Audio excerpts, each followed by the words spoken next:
Hey, what's going on? Joe here. In the last video, I was talking about the new gig with Personas, and some folks were asking about the splitter feature in Studio One, and that made me think about something I did on my most recent Dueling Mixes mix that was pretty fun, and it's something that you can't really do unless you have Studio One and use that splitter feature. So real quickly, just to give you a feel for the song, this is a Graham Cochran tune that we're mixing this month. Really fun. Take a listen.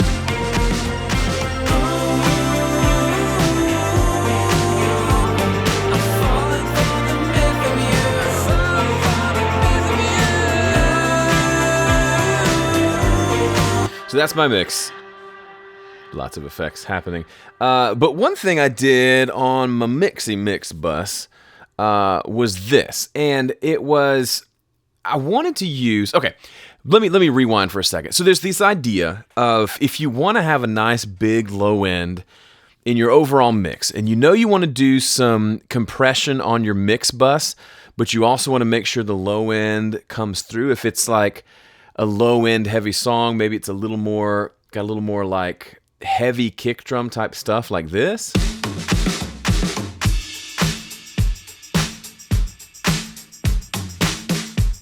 Okay, I mean that's still a rock kind of drum sound, but it's got a little more of just a little more like a heavy. I wanted a heavy kick drum, never gets lost, big kick drum kind of sound.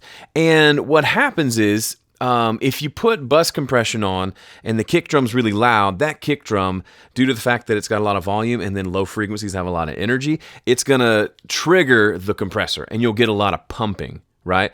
Let me show that real quick with just the standard compressor. So standard compressor, let me just tweak it real quick so you can hear the pumping.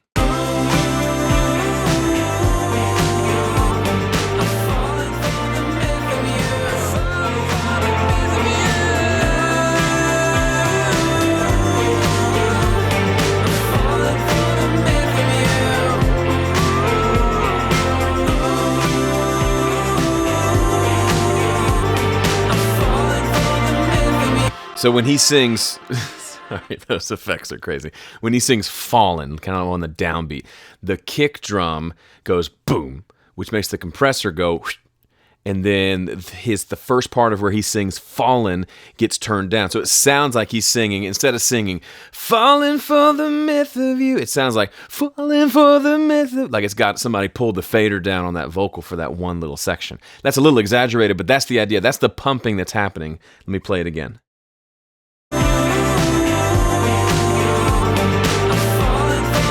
You hear how Fallen kind of got quieter instead of louder, which is what you expected?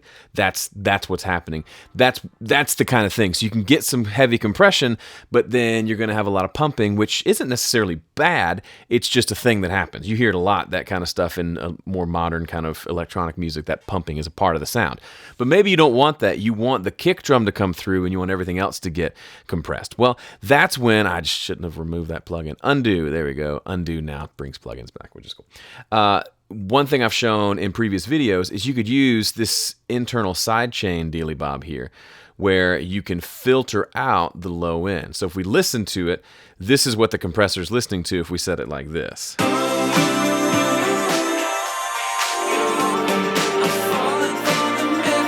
So now the compressor isn't hearing the kick drum because it's not hearing everything below 150. So if we turn off listening, we can see the compressor's not hitting nearly as hard now.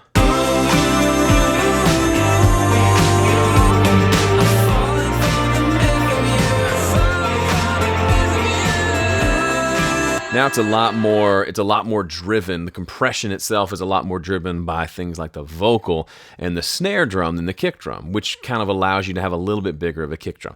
So I've done that before. That's kind of been my method. If I want a kick drum to come through and not slam my bus compressor, that's what I use. Problem is, this compressor's okay. I don't love it on my mix bus. It tends to, can't put my finger on it. It's a brighter sounding compressor.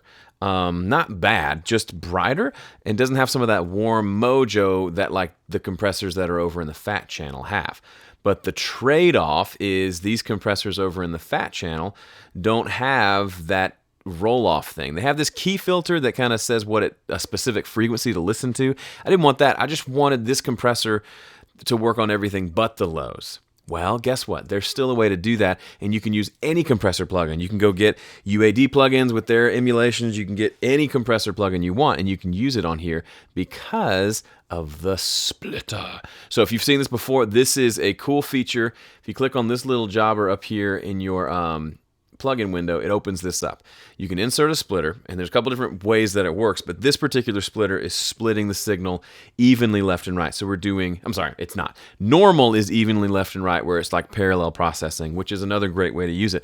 But this way is splitting it by frequencies. So as you can see, 160 hertz is our crossover frequency. So everything coming through here is 160 and below, and everything coming through here is everything above 160. To prove my point, I can click right here to basically disconnect this side of the splitter, and you can hear it.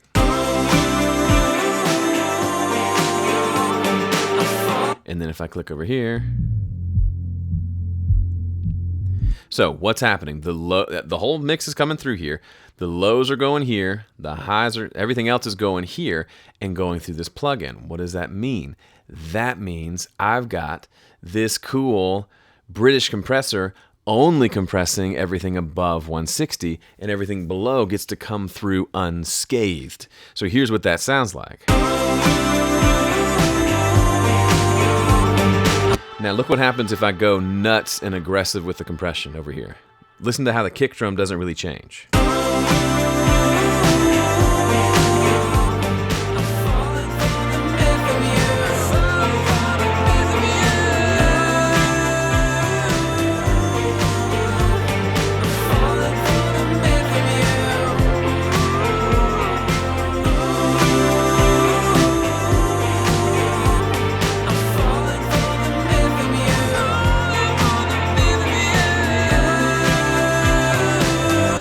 We're getting into the weeds of, those effects are great. We're getting into the weeds of some pretty subtle stuff that maybe you can't even hear over YouTube.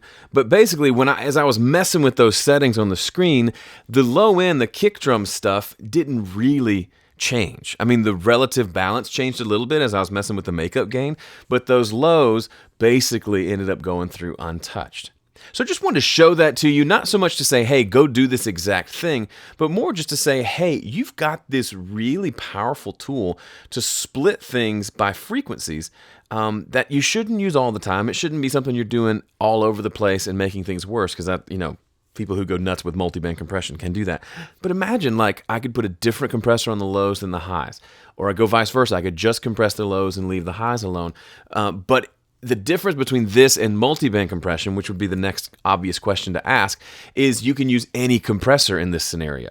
So instead of just using whatever the compression algorithms are in the multi-band compressor that you have, I'm using this British compressor.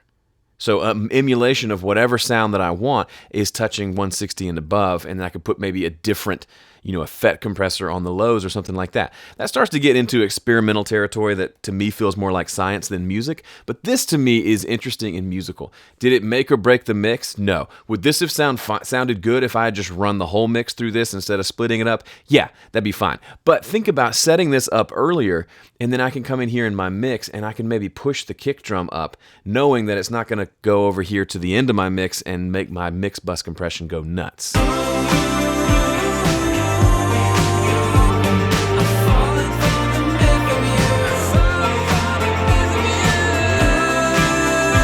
Or I can even come into my drum mix bus and I can boost the low EQ here.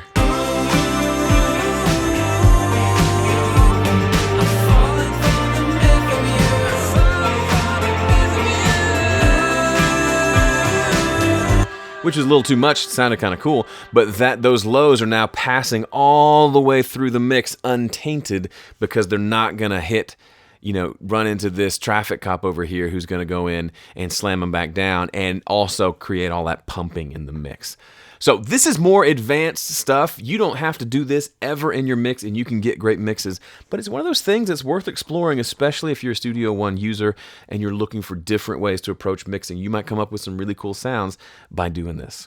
All right, thanks so much for watching. If you watched to the end, you're my favorite. Thank you. Glad you're here. I'll be back for more next week. As you're watching this, I'm at the NAMM show this week, so head over to Presonus' channel. I'm sure you'll see lots of fun new things from them and stuff from the show, blah, blah, blah, yada, yada, yada. But that's all for me today. Thanks for watching. See ya.